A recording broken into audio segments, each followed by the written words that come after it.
Mr. President, I request 30 minutes to address the Senate. The senator from California is recognized. Is there an objection? Without objection. Mr. President, tonight, just down the hall, the President will stand before Congress and the American people.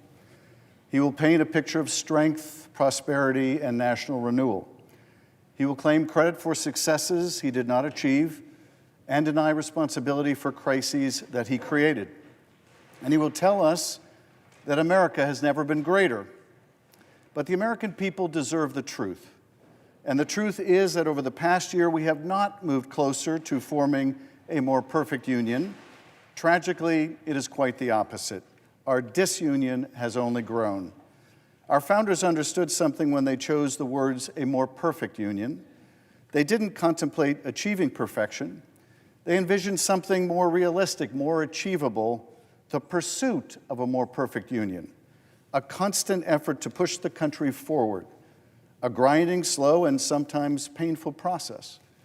They recognize that America is not a finished product, but a beautiful, ongoing experiment in self-governance that requires hard work and constant perseverance. For 250 years, through wars and depressions, through slavery and Jim Crow, through periods of bitter division and hard-won reconciliation, Americans have honored our founders' intention and moved the nation forward. We have stumbled, we have fallen short, and at times we have failed to live up to our promise. But we have always eventually bent the arc of our own national story towards justice, towards fairness, and towards a more perfect union. And yet, from the moment he inflicted himself on our public life, Donald Trump has done everything possible to reverse that progress. By design, it appears, by virtue of the product of some defect of character, perhaps, but in every way he can, in every moment he can, he has sought to divide us. Today, in fewer words than the President will use tonight, I want to talk about some of the ways that President Trump has not only failed to advance our union, but done so much to bring about our disunion. Now, I've served in the Capitol for over 2 decades, and I have visited the capitals of our friends and some of our adversaries across the world. I have seen firsthand that notwithstanding our possession of the strongest and most courageous military in the world, America's greatest strategic asset isn't the might of our arms or the size of our aircraft carriers. It is the strength of the alliances we have around the world. The web of partnerships we built after World War II, NATO, our Pacific alliances, our hemispheric relationships, they are force multipliers. They help us keep the peace. They are the reason that a nation of 340 million people can project power and values across a globe of more than 8 billion. Yet tragically, President Trump has systematically taken apart the advantage these allies give us. He has insulted the leaders of Canada, Germany, France, and the United Kingdom, our closest democratic allies, not to mention countries like Denmark. He has questioned whether America would defend NATO members under Article 5, the collective defense provision that has kept most of Europe peaceful for 75 years. He has treated long-standing security commitments as protection rackets, demanding payment as if our allies were vassal states rather than partners. And he has done all this while praising Viktor Orban, Vladimir Putin, Xi Jinping, and other dictators. The result? Our allies don't trust us, and our most powerful adversaries don't fear us. And that makes America less safe. When the next crisis comes, and it will come, it may even be precipitated by this president, we will find ourselves isolated in ways that would have been unthinkable just a few years ago. This weakens and endangers our union. But the power of our union isn't just about the strength of our military or even our ties abroad. It is also about the strength of our intellect here at home. I find myself thinking about an exchange from the television series on Chernobyl. A scientist tells a Soviet bureaucrat, "Every lie we tell incurs a debt to the truth.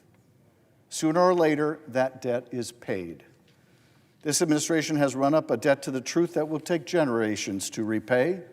Over the last several years, the President of the United States has suggested that people inject bleach to cure COVID, that windmills cause cancer, that climate change is a hoax invented by China, that Tylenol use in pregnancy causes autism. The list goes on. And over this past year, we have seen systematic attacks on scientists at CDC, at NOAA, the EPA, and the NIH, career professionals driven from public service, for the apparent crime of publishing findings the president doesn't like, doged for speaking truth to power, for respecting facts and science, or simply, seemingly, and perversely, in this cruelest of administrations, fired for the apparent fun of it. We have seen university researchers lose federal funding not because their work lacks merit, but because their conclusions contradict preferred political narratives.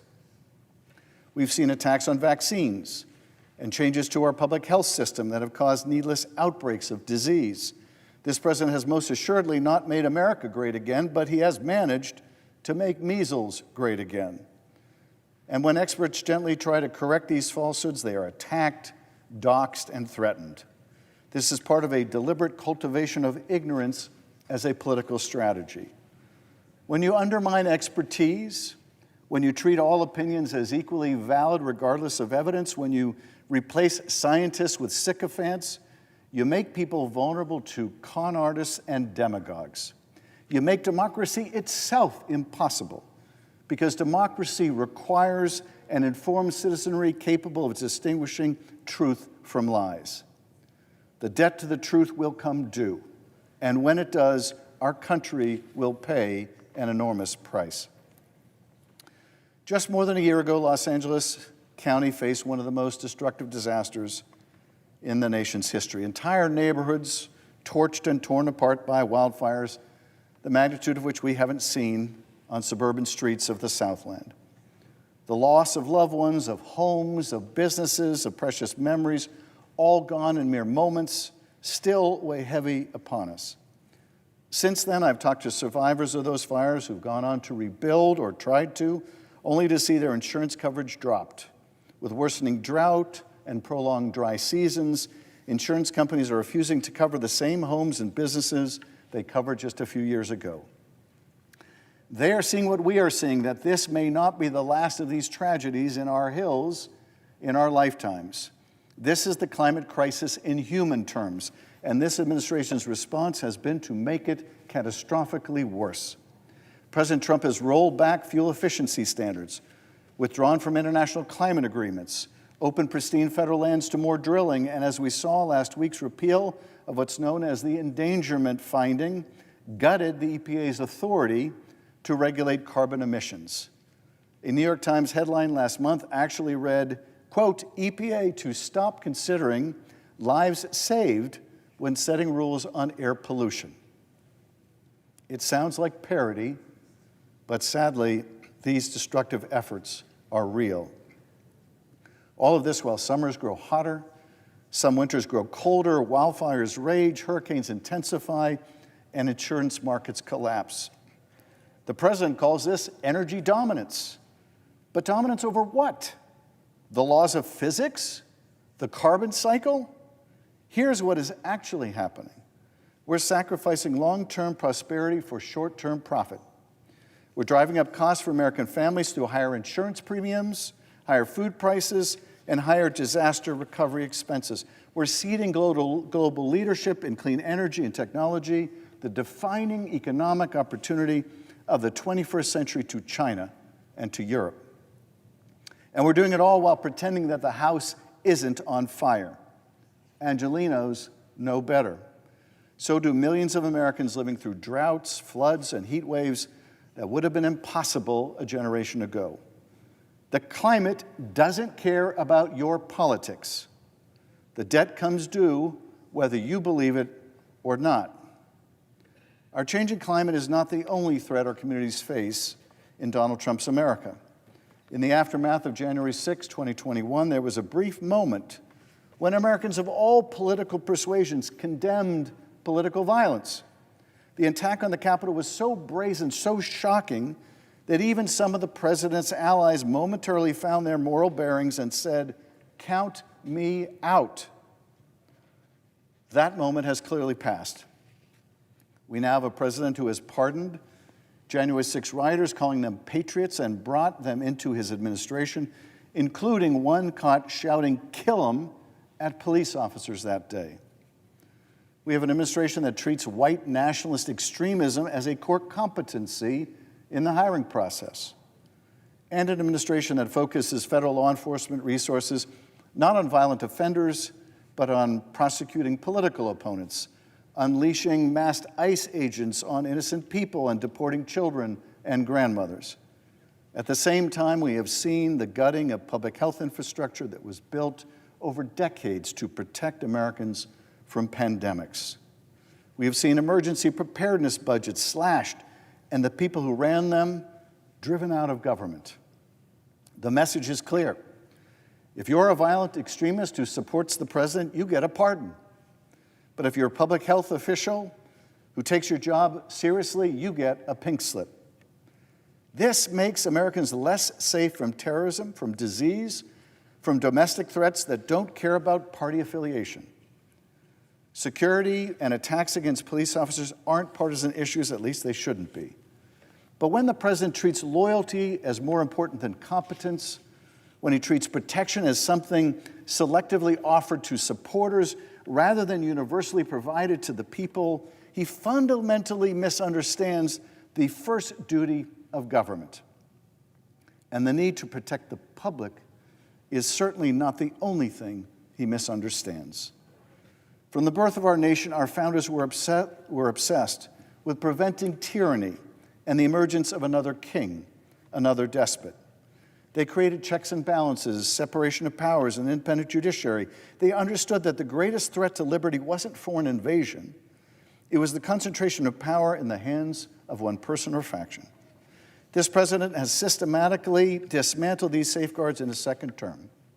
The Justice Department is supposed to be independent, pursuing justice without fear or favor, but under this administration, it's become an instrument of presidential revenge, a sword and shield for the president, launching investigations of critics and dropping cases against allies. His Justice Department, and I say his because it no longer represents the public or justice and is run by his former criminal defense lawyers, represents only his personal interests, sought to indict two of my Senate colleagues for stating the plain truth that members of the military may refuse an illegal order. Indeed, they have a duty to do so. Their oath, after all, is to the Constitution, not to the person of the president. It is difficult to overstate what an abuse of power the pursuit of that indictment represents. The effort to jail one's opposition is a hallmark of dictatorship, not democracy. Career civil servants from all across the federal government, people who have served under both Republican and Democratic administrations with professionalism and integrity, are being purged for insufficient loyalty to the person of the president. Inspector generals who uncover wrongdoing and expose corruption are fired, whistleblowers intimidated. We're witnessing the conversion of the federal government from a public trust into a personal fiefdom. And here's the thing that should terrify every American, regardless of party. Once these norms are broken, they are immensely difficult to restore. Once you establish that a president can use the Justice Department to punish enemies, every future president will face that temptation, pressure even. Once you establish that civil servants must demonstrate personal loyalty rather than professional competence, you've replaced the rule of law with the rule of one. The founders warned us about this. Their pursuit of a more perfect union was dependent upon a calculated departure from consolidated power. Now we are living the fears of our founders and seeing that threat expand rapidly. With the president's weaponization of our institutions comes a parallel and equally disturbing trend. America has always had a secret weapon in global competition. We attract the best and the brightest from around the world.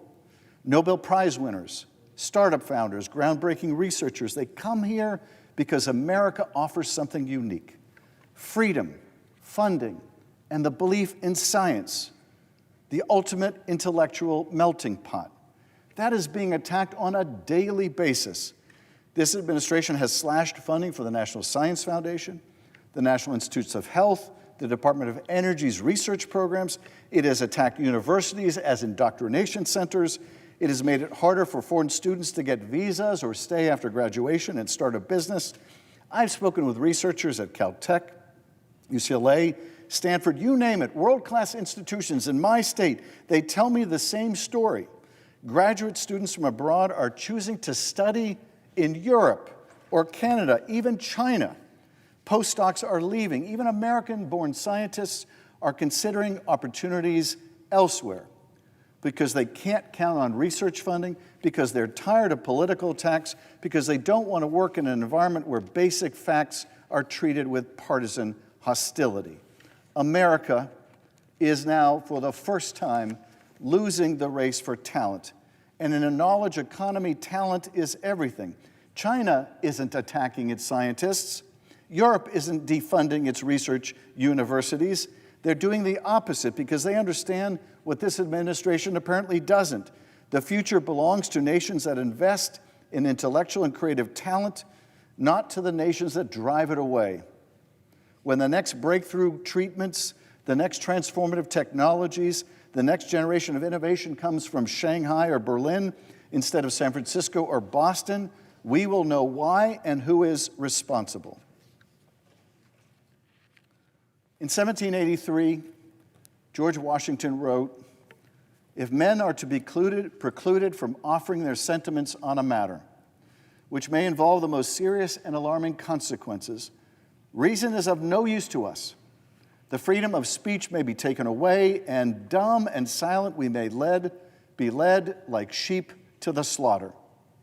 Washington understood that the rule of law, the principle that no one, not even the president, is above the law, is fundamentally what separates democracy from despotism. President Trump has spent his whole career evading the rule of law. He has refused to comply with congressional subpoenas. He has ignored court orders. He has pardoned co-conspirators and dangled pardons in brazen attempts at witness tampering. He has attacked judges who rule against him as biased or partisan. He has called for the prosecution of political opponents without evidence. He has treated the justice system not as a neutral arbiter, but as a weapon to be captured and wielded, and increasingly, he's succeeding. We have seen this partisan and dangerous Supreme Court grant presidents sweeping immunity from prosecution. We've seen judges appointed based on loyalty rather than jurisprudence. We have seen the normalization of conduct that, in any previous administration, would have been utterly disqualifying. After 2.5 centuries of American life, we came to believe that the rule of law was so well entrenched in this country as to be sacrosanct, beyond reproach or repeal. We were wrong. It depends on norms, on shame even, on the willingness of people in power to accept limits on that power. When those restraints disappear, when corruption becomes routine and impunity becomes expected, the republic is in deep danger. The health of our democracy is at risk, but so too is the health of our nation. Let me tell you about a constituent of mine. Her name is Catherine. She wrote to me last November. She shared that as a retired teacher, early in her career when she was working, she had trouble getting health insurance because she had a pre-existing condition that made insurance unobtainable for her until we passed the Affordable Care Act. The ACA changed that. It literally saved her life. Now the president's trying to dismantle the ACA again. The big ugly bill repealed its tax credits and took $1 trillion from Medicaid to give the rich in this country a tax cut. He has systematically attacked the healthcare system Americans rely on to give more tax breaks for corporations. And all the while, he has driven up costs so that he can claim the system is broken and then privatize it. It is not hard to see. The pattern with this administration is to promise relief but deliver crisis. Promise lower costs but drive them up. Promise to protect people, then cut their care. But those broken promises will also mean shattered families, deeper uncertainty, and an America that is sicker and poorer. This is what is happening to Catherine right now. She is on a fixed income, roughly $45,000 a year with a house payment and 2 kids in college. Because of the big ugly bill's failure to extend the ACA tax credit, her premiums have gone up $800 this year, a month. 800 a month this year, nearly 10,000 over the course of the year, almost a quarter of her annual income. She has relied on the goodwill of her neighbors and of her local hospital, but her words still ring in my ear. I am not going to make do. I don't know what I'm going to do. In Trump's America, the economy of opportunity is only for those on the inside. The billionaires and big corporations that can afford to donate to Donald Trump's ballroom, buy his meme coins, or pay $1 million to stand at his side while he takes the oath of office or celebrates the 250th anniversary of the nation. And the rest? Let them eat the cost of mounting tariffs. Remember when Trump said his tariff wars were going to be easy to win? Well, how's that working out for us? Tariffs, which are taxes on American consumers, not on foreign countries, have driven up the cost of everything, from groceries to electronics. Retaliatory tariffs from other countries have devastated American farmers and manufacturers. And he is fighting a court decision that should force him to pay those taxes back to the people. Business investment has stalled because no one knows what the rules will be from one month to the next. The president promised to bring down inflation. Instead, his tariffs have made it worse. Of course, it's not just the tariffs. The tax cuts to rich people and corporations have exploded the deficit. Regulatory rollbacks have boosted corporate profits but created long-term risks. And attacks on the Federal Reserve's independence have undermined the nation's economy and driven prices even higher. Trump promised to bring back manufacturing jobs. We have lost them. He promised to bring down inflation. It has gone up. He promised to reduce the trade deficit. It has reached a record high. Americans literally cannot afford 3 more years of this. Which brings me to the heart of the matter. The number one way President Trump has worsened the state of our union. He has taken a diverse, complicated, and sometimes fractious country, which has always been diverse, complicated, and sometimes fractious, and instead of trying to unite it, he has done more than anyone else in our history to break it apart. He governs through fear and scapegoating. Immigrants are invaders. Vulnerable kids are a lie. Political opponents are enemies from within. The media is fake news. Anyone who disagrees with him is a traitor. Think about what this has meant for all of us, what it's meant for you. There are family members who are no longer speaking to one another. Friendships that have ended. Communities are turning inward or turning on each other. The basic trust that allows democracy to function, the assumption that even when we disagree, we share certain values and commitments is coming apart. I've been in public service long enough to remember when Democrats and Republicans could team up with each other without suffering political attack, when we could disagree without questioning each other's patriotism or humanity, when we could make progress on matters big and small. That world has grown very small indeed, in no small part because of this president. The great tragedy, of course, is that America has real challenges that require real solutions.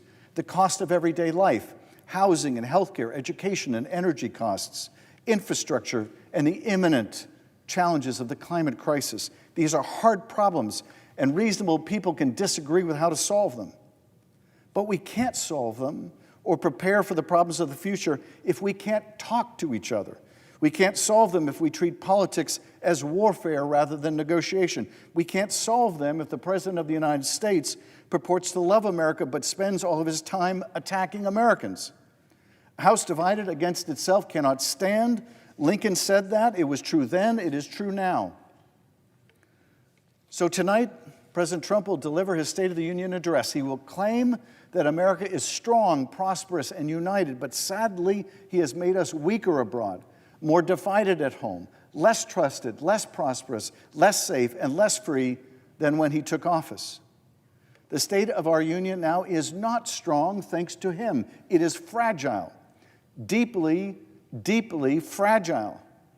But we cannot forget that fragility is not the same thing as frailty. We have been broken before and found ways to mend ourselves. We have lost our way before and found somehow the courage to chart a new course. We have forgotten our highest ideals before and yet always eventually remembered who we are. We cannot think of a more perfect union as a destination. A more perfect union is a direction. It's the choice we make generation after generation to see each other not as enemies but as friends, as partners in the boldest experiment in democracy the world has ever known. It's the work of building longer bridges instead of higher walls between parties, between communities, between the America we are and the America we could be. It's the recognition that our nation's diversity isn't our weakness. It's the very source of our strength, our creativity, our resilience. A more perfect union means families who don't go bankrupt because someone got sick. It means kids who can breathe clean air and inherit a livable planet. It means immigrants being welcomed for their contributions, not vilified for their origins. It means learning from our history and charting a more equitable course for the future. It means justice that applies equally to the powerful and the powerless. It means scientists free to pursue truth without fear. It means alliances that multiply our influence instead of isolation that diminishes it. It means an America where disagreement doesn't mean demonization, where debate doesn't mean destruction, where we can be fierce advocates for our beliefs while still recognizing the humanity in those who disagree. None of that is easy. And if the last 10 years of American life are any evidence, none of that is guaranteed. The Constitution gives us the tools, but we have to do the job. The founders lit the flame, but we have to keep it burning. They started the work, and we must continue it. Tonight, the President will try to convince you that everything is fine. I'm asking you to trust your own eyes, to trust your own experience, to trust the evidence. And then I'm asking you to trust something else, your own power, the power to organize, to vote, to speak truth, to run for office, to hold leaders accountable. The power to look at what we've lost and decide we're going to fight with everything we have to get it back. Because a more perfect union doesn't depend on any one person or president as much as he may want it to. It depends on teachers who refuse to teach lies. It depends on students who refuse to abandon their dreams. It depends on journalists who refuse to stop asking questions, on scientists who refuse to abandon facts, on neighbors who refuse to turn against each other, on Americans who refuse to accept that this is as good as it gets. It depends on you, on me, every single one of us. The work is hard, the progress is slow, the discouragement is real, but so is the possibility, so is the promise, so is the extraordinary, improbable, beautiful experiment that is America, if we have the courage to believe in it again and the determination to make it real. The pursuit of a more perfect union has to continue. It must, and it continues with us. I thank you, Mr. President, and I yield back.